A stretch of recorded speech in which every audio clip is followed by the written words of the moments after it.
விஜயனுடைய ஆதரவாளர்களாக இருக்கக்கூடிய சிறுவர்கள், அவங்களுடைய குடும்பத்தில் இருக்கக்கூடிய பெரியவர்கள், தாயார், தந்தையார், பாட்டனார், பாட்டிகள்லாம் சேர்ந்து ரொம்ப வெறியா இருக்காங்க சார். திமுக ஒழியணும், தமிழ் வெற்றி கழகம் வரணும்னு அப்படி ஹைப் பண்ணி விட்டாரு விஜய். வேற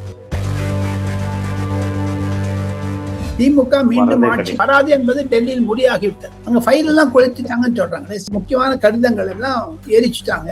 தமிழ்நாடு அரசாங்கம் எதுக்கு பண்ணணும்? அது அப்படி ஏன் முக ஆட்சியாங்க பயமா? இன்னைக்கு எனக்கு சந்தேகமா இருக்குது. நேத்தியே எரிக்க ஆரம்பிச்சாங்க. அவன் தோத்து போடுறான்னு பயமா?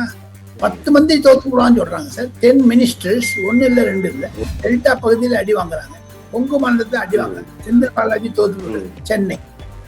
அப்படி பாத்தீங்கன்னா இந்த வன்னியர் பெல்ட், நீங்க இந்த மாதிரி பண்றதை விட Vanniyar belt, Gounder belt, belt இப்படிதான் பாத்தீங்கன்னா அங்கங்க அடி வாங்குறாங்க. எல்லாத்துக்கும் சரி சமமா ஒரு நுனிப்புல் மேயற மாதிரி வரிசையா ஒரு 4-5% ஓட்டு எல்லா கட்சியிலும் எடுத்துடுறாரு விஜய். அப்ப என்ன பண்ணுவீங்க?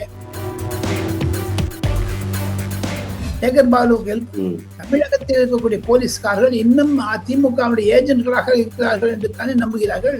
இல்லாமல் இந்த அர்ச்சனா பட்நாயக் எலெக்ஷன் கமிஷனரே ஒரு ப்ரோ டிஎம்கே மாதிரி தான் பிஹேவ் பண்றாங்க. அம்மா விஜய்க்கு கரூர் சம்பவத்திற்கு பிறகு மத்திய அரசாங்கம் செக்யூரிட்டி கொடுத்தாங்க. ஸ்டேட் கவர்மெண்ட் ஒண்ணுமே பண்ணல, அப்படியே விட்டாங்க. ஆனா தேர்தல் கமிஷன் அனௌன்ஸ் பண்ண பிறகு, தேர்தல் தேதி அனௌன்ஸ் பண்ண பிறகு இவர் 5-6 இடத்துக்கு போயிருக்காங்க. அவருடைய வேனுக்கு முன்னாடி பின்னாடி 2 வண்டி, மொத்தம் 4 வண்டிங்க, போலீஸ் வண்டி, ஜீப் வருதுங்க. டிஎஸ்பி ரேங்க்ல ஆபீசர் உட்காந்து 100 போலீஸ் 200 போலீஸ் பாதுகாப்புறதுக்கு வராங்க. அது எப்படிங்க வருது? திமுக ஏன் சார் அதை பண்ணல? பொதுமக்கள் அதை பாக்குறாங்க இல்ல டெலிவிஷன்ல, எதுக்கா பண்றாங்க? பண்ணாது விட்டாங்க, இதெல்லாம் தான் கேள்வி கேட்கறாங்க சார்.